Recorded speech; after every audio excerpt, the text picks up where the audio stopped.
Welcome to the MachineBuilder Quick Tips video on resizing extrusions. The first time you can resize an extrusion is when inserting one to your design for the first time.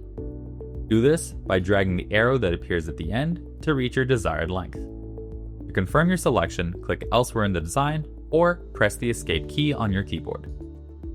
You can do the same thing for extrusions that already exist in your design by right-clicking on them and selecting Resize. Again, use the arrows at either end to resize to your desired length. You can do the same thing by selecting your extrusion and using the Resize shortcut key on your keyboard, letter L, to achieve the same end. It's also possible to resize multiple parallel extrusions at the same time.